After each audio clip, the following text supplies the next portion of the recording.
తెలంగాణ మాజీ ముఖ్యమంత్రి బీఆర్ఎస్ జాతీయ అధ్యక్షుడు కేసీఆర్ పైన తెలంగాణ ముఖ్యమంత్రి రేవంత్ రెడ్డి చేసిన వ్యాఖ్యలపైన ఇప్పుడు దుమారం రేగుతుంది.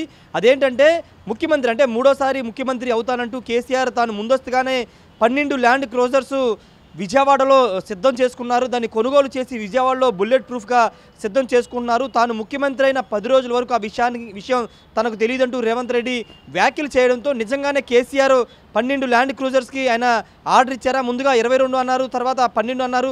ప్రస్తుతం విజయవాడలో ఆ ల్యాండ్ క్రూజర్స్ ఉన్నాయా లేదనే ఒక చర్చ పెద్ద ఎత్తున నడుస్తుంది. నిజంగానే రేవంత్ రెడ్డి చేసిన వ్యాఖ్యలు నిజముందా, లేకపోతే కేసీఆర్ నిజంగానే కార్లు ల్యాండ్ క్రూజర్స్ కొన్నారా లేదని పైన అనేక అనుమానాలు వ్యక్తమైతే తాజాగా ఖచ్చితంగా ల్యాండ్ క్రూజర్స్ అనేవి విజయవాడలో ఉన్నట్లు తెలిసింది. విజయవాడ సమీపంలోని గన్నవరానికి దగ్గరగా ఉన్నటువంటి వీరపనేని గూడెంలోని తెహాయిని ఇంజనీరింగ్ కంపెనీలో ఆ 12 ల్యాండ్ క్రూజర్స్ ఉన్నట్లు గుర్తించారు. అవి కేసీఆర్ సంబంధించిన కార్లుగానే వాళ్ళంతా గుర్తించిన పరిస్థితి ఉంది.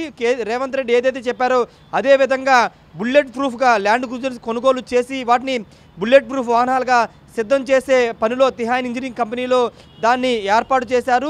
ఎన్నికల రిజల్ట్స్ వచ్చిన తర్వాత వాహనాలన్నింటి కూడా ఇక్కడే ఉంచారు. నందిగామ సంబంధించినటువంటి ఒక వైసీపీ నేత సహకారంతో వెహికల్స్ ఇక్కడ ఉంచినట్టు తెలుస్తుంది. వాళ్ళ సహకారంతోనే విజయవాడకి ఆ వెహికల్స్ వచ్చినాయండి. ప్రత్యేక విమానాల్లో కార్గోల్లో వాటిని ఇక్కడికి తీసుకొచ్చినట్టు కూడా తెలుస్తుంది. వాటిని గన్నవరం సమీపంలోని వీరపనేని గూడెం సమీపంలోని తెహాయిని ఇంజనీరింగ్ కంపెనీలో దాన్ని బుల్లెట్ ప్రూఫ్ సంబంధించినటువంటి రీమోడలింగ్ అంతా కూడా చేసిన పరిస్థితుంది. ఇక్కడ వీరపనేని గూడెం సమీపంలోనే అంటే చాలా రాష్ట్రాల్లో వెహికల్స్ అన్నింటి కూడా బుల్లెట్ ప్రూఫ్ వాహనాలుగా మార్చే ఇక్కడ కంపెనీ ఉంది. ఎక్కువ వాహనాలు ఇక్కడే బుల్లెట్ ప్రూఫ్ వాహనాలుగా మార్చుకుంటూ ఉంటారు. ఇప్పుడు అదే విధంగా కేసీఆర్ కొనుగోలు చేసినటువంటి ల్యాండ్ క్రూజర్ వెహికల్స్ కూడా ఇక్కడ బుల్లెట్ ప్రూఫ్ వాహనాలుగా మారుస్తూ ఉన్న నేపథ్యంలో ఇప్పుడు రేవంత్ రెడ్డి బయట పెట్టడంతో ఇప్పుడంతా కూడా ఈ విషయం అంతా బయటకు వచ్చింది. ప్రస్తుతం ఆ ల్యాండ్ క్రూజర్స్ తెహాయిని ఇంజనీరింగ్ కంపెనీలు ఉన్నాయి. అయితే ఇప్పుడు రేవంత్ రెడ్డి ఈ విషయం బయట పెట్టిన తర్వాత ఆ వాహనాలు వేరే ప్రాంతానికి తరలించారా లేదా అనేది చూడాల్సి ఉంది. పక్కన మీరు విజువల్స్లో చూస్తున్న కంపెనీలోనే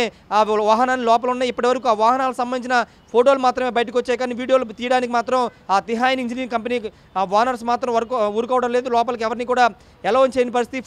లోపలే పనిచేసే సిబ్బంది వద్ద ఫోన్లు కూడా లాక్కున్న పరిస్థితి. లోపలికి ఫోన్లు అలౌ చేయకుండా సిబ్బందిని కూడా లోపలికి పంపిస్తున్నారు. రేవంత్ రెడ్డి వ్యాఖ్యలు చేసిన తర్వాత ఇప్పుడు ఆ వాహనాల విషయం బయటకు వస్తే కనుక కంపెనీ కూడా డ్యామేజ్ అయ్యే అవకాశం ఉంది. కాబట్టి ప్రస్తుతం ఆ ల్యాండ్ క్రూజర్స్ కొనుగోలు వ్యవహారానికి సంబంధించినటువంటి ఇష్యూ పెద్ద ఎత్తున దుమారం రేగుతుంది.